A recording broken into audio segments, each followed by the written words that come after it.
Before we begin, I want you to take a breath and remember this.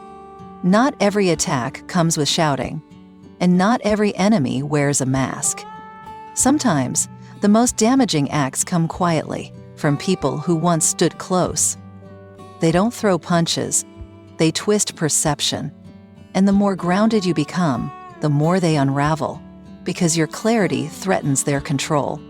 That's why the Stoics taught us this timeless truth. Don't explain yourself, just embody the truth. Let your character speak so clearly that no rumor can drown it out. They knew that growth would invite resistance, that peace would provoke the insecure, and that the more you detach from manipulation, the louder manipulators get. But here's what they also knew. The real power lies in how you choose to respond, not with rage, not with defense, but with calm, with poise, with unshakable presence.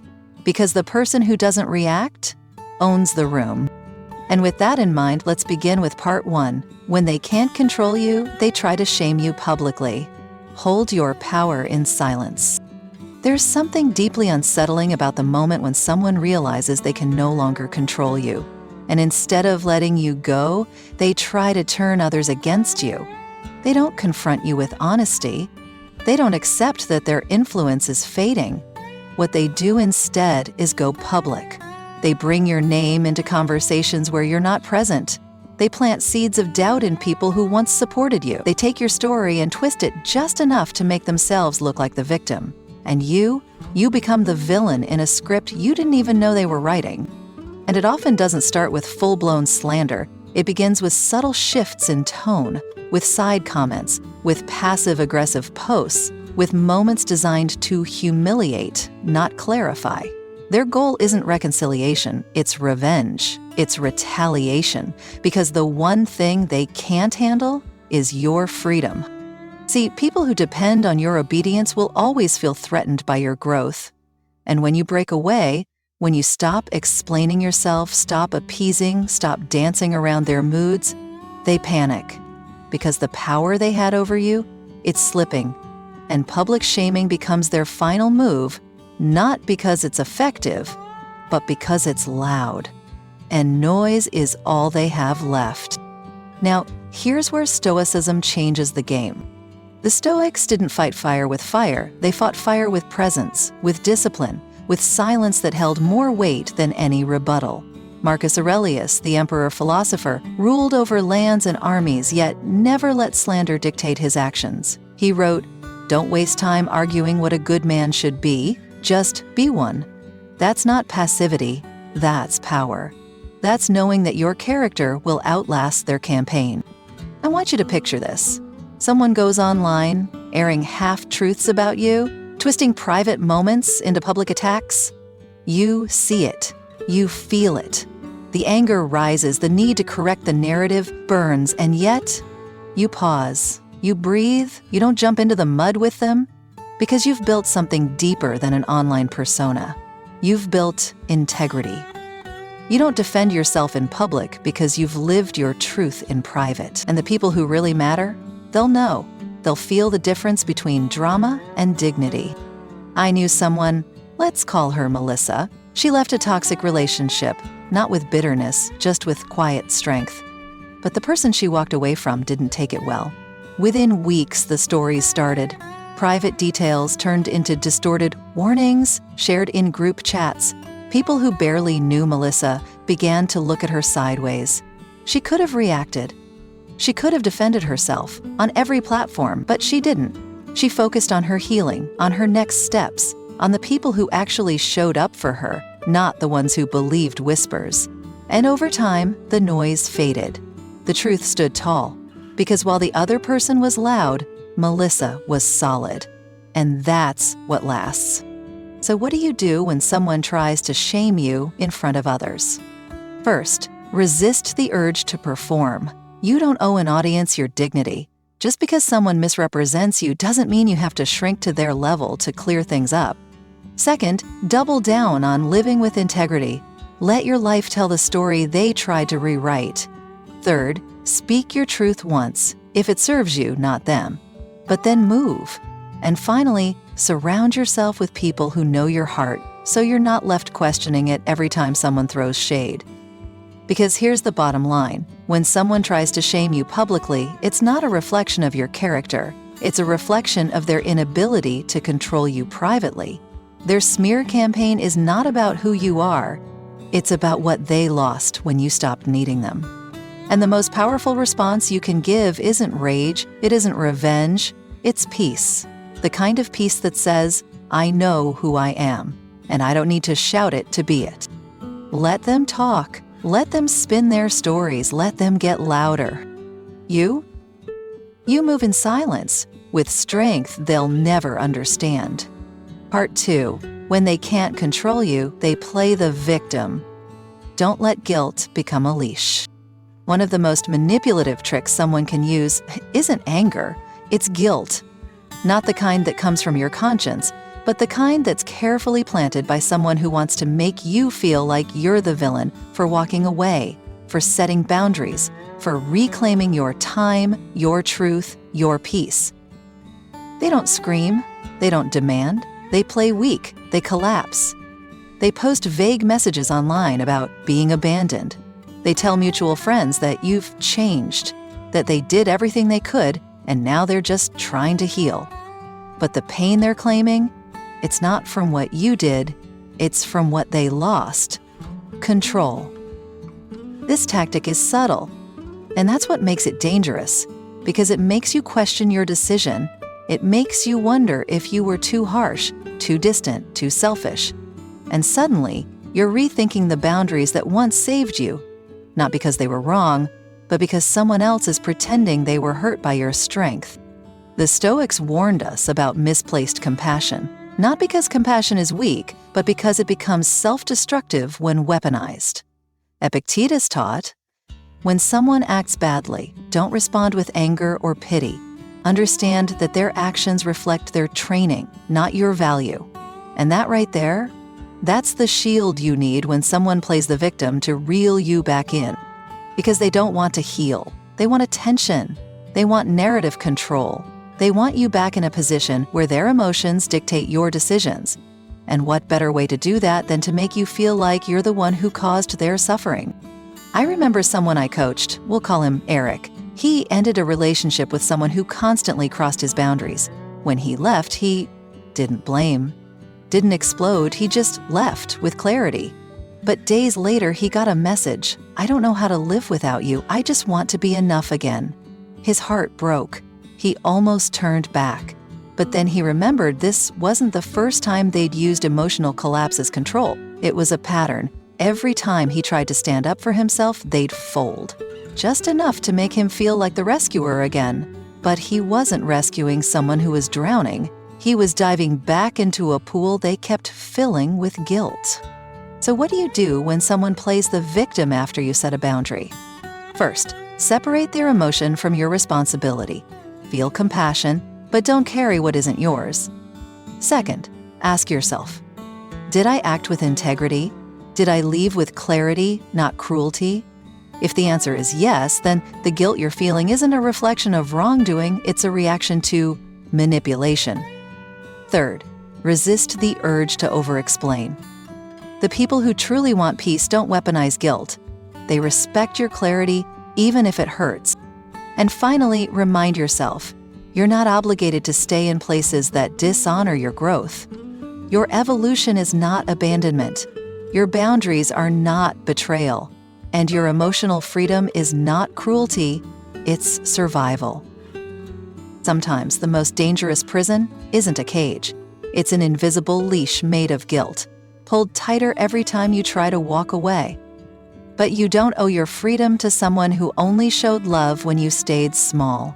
You owe it to yourself to keep walking, to keep growing, to keep choosing peace over pity. Let them tell their story, let them play the role they've rehearsed. But don't let their performance become your reality. Because the real you, the one who chose boundaries over approval, clarity over confusion, truth over tolerance, that version of you doesn't belong in their script anymore. Part 3. When they can't control you, they lie subtly. Protect your story by living in truth. There's a kind of lie that doesn't show up with fire and noise. It slides in quietly. It hides inside small exaggerations, harmless omissions, twisted versions of events you lived through, but now barely recognize when they're retold. This isn't just deception. It's narrative theft, and it's the weapon of choice for those who can't control you anymore. Because once you stop responding the way they want, once you leave or draw a line or stop bending to keep the peace, they no longer have access to your behavior. So what do they go after instead? Your reputation, your image, your truth. They begin crafting a version of you that makes them look like the reasonable one, the innocent one, the victim of your mood swings, your selfishness, your ego. But here's the sinister part. Their lies are rarely obvious. They don't tell wild stories that are easy to debunk. They tell half-truths, just enough accuracy to make the distortion believable. They'll say, "She just changed overnight," or "He stopped caring all of a sudden." They won't say how long you struggled. They won't say how many chances you gave. They won't say how many times you sacrificed your own well-being just to avoid conflict. They don't lie to clarify. They lie to control the narrative. Because if they can shape how others see you, they think they can regain the power they lost when you stopped letting them shape how you see yourself. The Stoics warned us about slander, not because it's always loud, but because it's insidious. Marcus Aurelius reminded himself often, if someone does wrong, it's because they are mistaken about what is good. That wasn't naivety, it was insight. He knew that people act from distorted views of the world, and trying to correct every lie would be a war without end. His solution? Live in a way that makes the truth impossible to deny. And that's your path too. You don't chase every rumor. You don't defend yourself in every room you're not even in. You don't waste your days correcting people who are committed to misunderstanding you. Instead, you build a life of undeniable alignment. You move with consistency. You show up with peace. You let your daily presence become louder than their twisted stories. Let me tell you about someone. Her name's not real, but her story is. We'll call her Tasha. After years of quietly enduring a toxic dynamic, she finally walked away. No drama, no explosions, just clarity. But soon after, she started hearing things. Mutual friends repeating back things she'd never said. Her character was being slowly rewritten. She ghosted. She was always the problem. At first, she wanted to scream. She wanted to post the screenshots, the receipts, the truth. But she didn't. Instead, she doubled down on her healing. She lived her life in full presence. She showed up to work, she kept her peace, and slowly the lies lost power. Not because they stopped being told, but because they stopped being fed. People began to see the truth, not from what she said, but from what she was. So how do you respond when subtle lies are being told about you? First, don't panic. Lies are loud when they're fresh, but truth is patient. It waits, and it always arrives. Second, don't water a fire that isn't yours. The more energy you give to defending yourself to people who want to believe lies, the more ground you lose. Third, stay consistent. Your greatest defense is your daily alignment, your groundedness, your calm. And finally, trust that time has a way of peeling masks and truth doesn't need to shout to be real. Because at the end of the day, the person who lies about you is showing their own character, not shaping yours. The people who matter will see through the performance, and the ones who believe the lie, they were never on your side to begin with. You don't have to chase down every version of your name that's been misused. Just keep living a life that feels so honest, so whole, and so grounded that their version eventually sounds ridiculous. And when they lie, let them. When they twist, stay still. Because nothing terrifies a manipulator more than the person who stays quiet and never breaks. Part 4. When they can't control you, they isolate you. Rebuild the circle they tried to break. One of the most destructive things someone can do isn't screaming at you, it's not even lying about you. It's convincing you, little by little, that you don't need anyone else but them, that your friends don't really understand you, that your family is toxic, that people who love you just want to hold you back.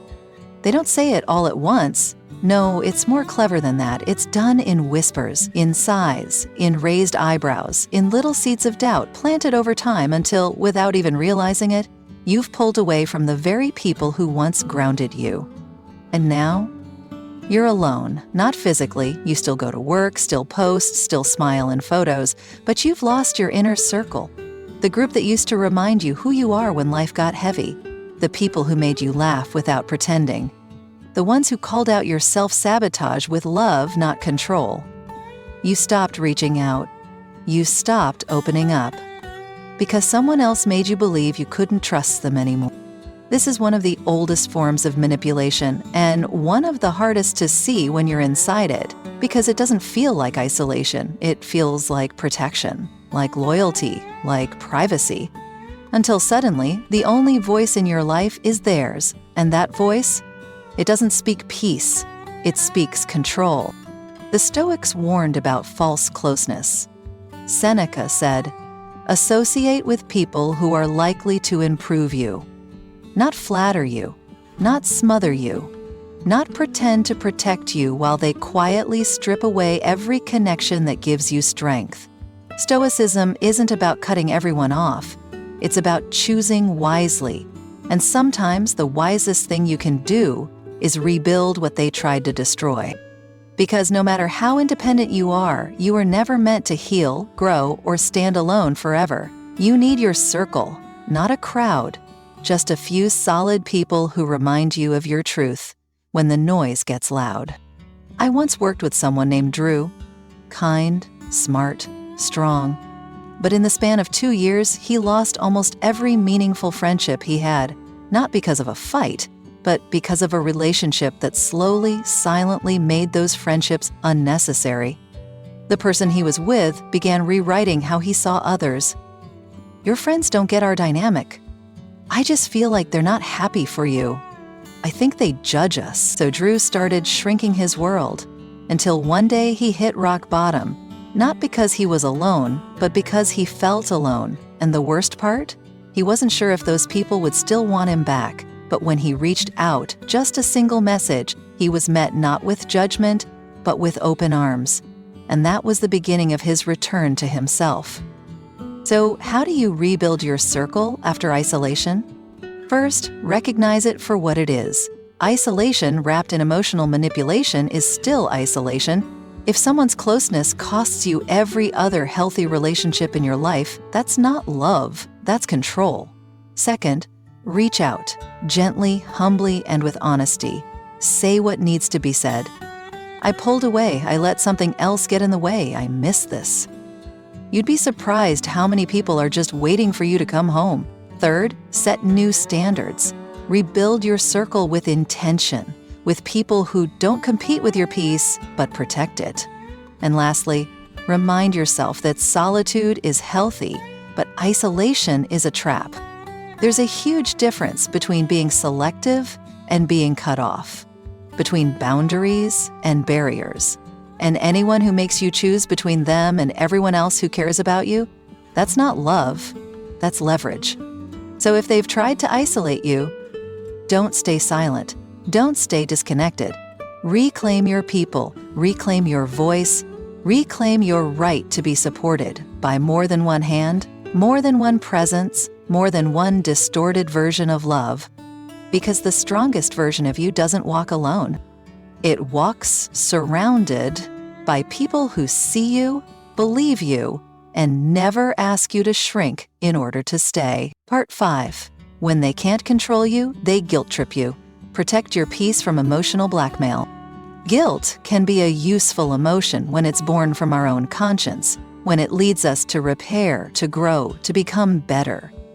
But guilt can also be a weapon, and when someone no longer has power over your decisions, they may pick up guilt like a tool, aiming it straight at your compassion. They don't scream, they don't demand. They sigh, they drop cryptic statements. They say things like, "I guess I'm just the bad guy now," or "after everything I did for you." They don't ask you to change your mind directly. Instead, they make you feel like saying no makes you heartless, like setting a boundary means you've become cold. like prioritizing your peace makes you selfish. But let's call it what it is, emotional blackmail. And it's more common than you think. See, guilt tripping is one of the most manipulative tactics because it looks like vulnerability. It wears the face of hurt, of disappointment, of confusion. But underneath, it's not seeking resolution. It's seeking obedience. When you hear someone say, "I guess I'm not worth your time anymore," it may sound like pain, but it's often control in disguise. The Stoics taught us not to be numb, but to be discerning. Epictetus warned us to separate what's within our control from what's not. And other people's emotions, that's not your burden to carry, especially when those emotions are used to twist your decisions. Compassion is beautiful, but when it's hijacked, it becomes your leash. Let me share a story. A woman I worked with, we'll call her Monica, had a friend she loved deeply. They had history, trust, and many good memories, but somewhere along the line, the friendship became one-sided. Every time Monica set a limit, whether it was saying no to a late-night phone call or not loaning money, her friend would spiral. "Wow, I never thought you'd change like this," or "Must be nice to forget where you came from." It wasn't direct, it wasn't loud, but it worked. Monica would give in again and again, not because it felt right, but because guilt made her forget her right to boundaries. That's the slow erosion of self, and it always begins with guilt. So how do you recognize it and rise above it? First, check the source. Does this guilt come from your own values or someone else's manipulation? If you're feeling bad, ask, did I violate my own integrity, or did I just stop doing what benefits them?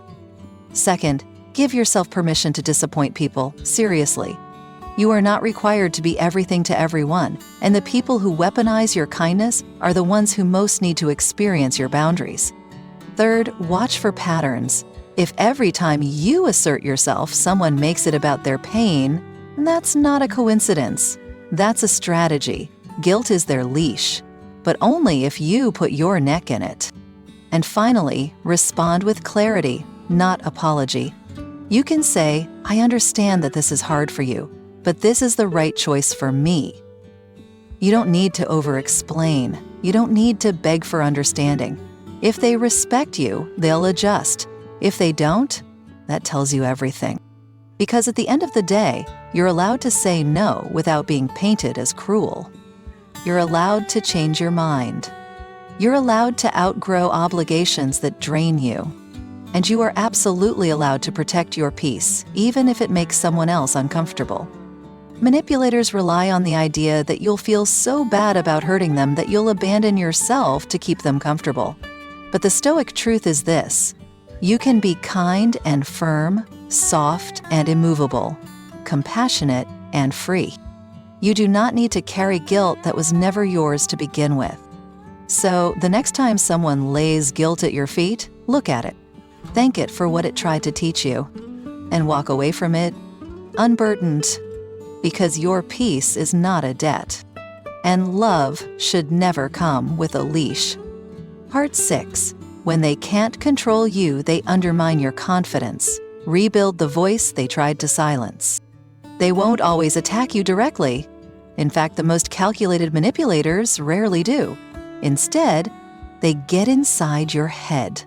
Not by force, but by erosion. Slowly, softly, over time. They'll make a joke about how long it took you to finish something. They'll raise an eyebrow when you share an idea. They'll say things like, "You sure about that?" Or, "That's not really your thing, is it?" And then they'll smile. Say they were kidding, that you're too sensitive, that they didn't mean it like that. But they did. Because this isn't accidental. This is sabotage with a smile. And its purpose is simple: to shake your trust in yourself until you're dependent on them for certainty. See, when someone realizes they can't control your actions, they go after the next best thing, your confidence. Because if they can't make you behave the way they want, maybe they can make you doubt yourself so much that you stop moving forward altogether. You'll stay still, stuck, second-guessing every decision, not because they physically stopped you, but because they planted enough internal noise that you did it to yourself. That's the genius of quiet control. It makes you the one who pulls the brakes, while they keep pretending they're just being honest. But Stoicism has an answer to this, too. The Stoics taught us that self-respect must come from within, not from applause, not from agreement, and especially not from those who stand to gain from our insecurity. Marcus Aurelius wrote, "The soul becomes dyed with the color of its thoughts, and when you spend enough time around someone who subtly paints your world with fear, with sarcasm, with criticism disguised as advice, you start to see yourself through their shade."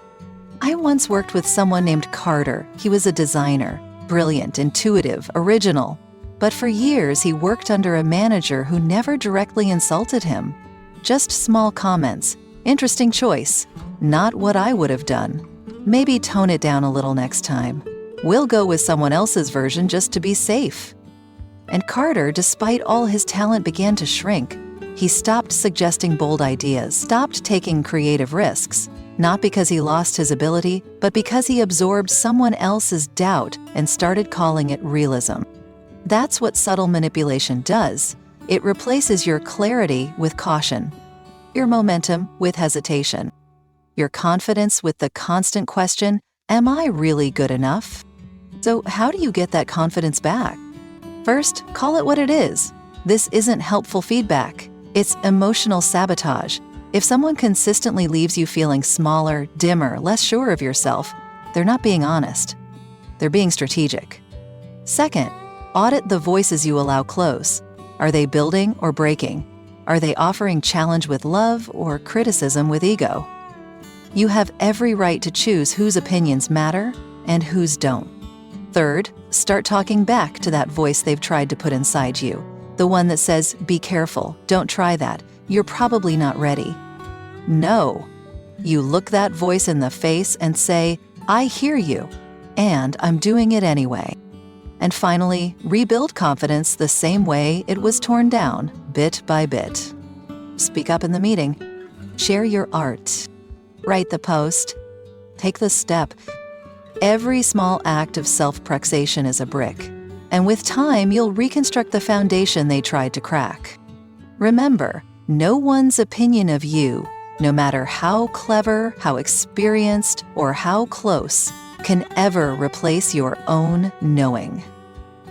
And anyone who tries to shake that knowing with subtle shade is doing it for one reason, because your light threatens their shadow. They'll shine anyway, even if they question it, even if they whisper, even if they roll their eyes in the background. Because the loudest statement you'll ever make is confidence built in silence, unshaken, unapologetic, and completely your own. Part 7. When they can't control you, they fake peace. Stay strong when they come back with smiles. Sometimes, the most dangerous manipulation doesn't come through conflict. It comes wrapped in calm. After you've walked away, after you've set the boundary, after you've rebuilt some part of your peace, that's when they reach out. Not with anger, not with threats, but with softness, regret, apologies. They say they've changed. They miss you. They want to reconnect, and maybe, just maybe, they've learned their lesson. You want to believe it. Because part of you still cares. Part of you still remembers the good moments, the laughter, the promises, the version of them you fell for before the pattern showed up. So when they knock again, it doesn't sound like danger. It sounds like hope. But here's the truth you need to sit with. Not everyone who returns is sincere. Some people don't come back to make peace. They come back to regain control. And the moment you let them in, the pattern resets. At first, they're generous, attentive, present. But slowly, the same cracks start showing, the same pressure, the same guilt, the same distortion of your reality. It doesn't happen on day one, but it always happens because they didn't come back to grow with you. They came back to make sure you hadn't grown past them. The Stoics were clear about cycles like this. Epictetus said, "When someone shows you their character, trust it." They didn't advocate bitterness or revenge, but they did preach discernment. Forgiveness doesn't mean foolishness, And peace doesn't require that you reopen the door to people who only know how to hurt you in new ways. I remember a man named Leon who finally left a toxic business partnership after years of being talked over, manipulated, gaslit in front of clients. Months later, that former partner sent him a long message. It sounded sincere. "I've been thinking. I mishandled a lot. I want to rebuild something better with you." Leon hesitated. He wanted to believe in the change, so he agreed to a call, then a meeting, then slowly they were back in business. For a while, things seemed different, until the pressure returned, the subtle undermining, the casual control, and Leon realized it wasn't healing, it was a reset. The exact same cycle, just better disguised. So how do you recognize fake reconciliation? Start by paying attention to the pattern. Are they truly acknowledging their behavior, or are they just saying what sounds right to win you back? Are they asking what you need, or just offering a version of themselves that feels familiar and easy to trust again? True reconciliation comes with accountability, not just affection. It comes with long-term consistency, not short-term intensity. And most of all, it comes with respect for your boundaries, not subtle pressure to dissolve them. If you feel yourself shrinking again just to make room for their comfort, you're not reconnecting, you're relapsing. And if your peace starts costing you your progress, it's not peace. It's a trap. So what do? You thank them for the apology, if it's genuine. You acknowledge the sentiment, but you also remember who you became after they left, the clarity you gained, the nights you cried through, the confidence you rebuilt from scratch, and you protect that progress like your life depends on it, because in many ways it does. Growth means outgrowing the need to re-enter rooms you had to fight your way out of. It means resisting the urge to go back just because the door is open, just because the apology sounds sweet, just because the loneliness tugs at you some days. Don't trade your freedom for familiarity. Sometimes, the kindest thing you can say is, "I forgive you, but I'm not coming back." That's not cold, that's strength. That's self-respect. That's knowing that closure isn't something they give you, it's something you give yourself when you stop explaining why you're done. Let them change, let them heal, let them grow. But don't confuse their progress with your obligation. You don't owe your return to anyone who shattered your peace to feel powerful. You don't owe your softness to someone who only values you when you're silent. And you certainly don't owe your future to someone whose presence always pulled you back into survival. Your healing is sacred. Don't hand it back to the person who made you fight for it in the first place. Thank you for spending this time with me. If this message brought you clarity or strength, I invite you to subscribe to the Chill Stoic. Turn on notifications so you'll never miss a reminder of how powerful you already are, especially when you stand in quiet truth. Stay grounded, stay free, and I'll see you in the next episode.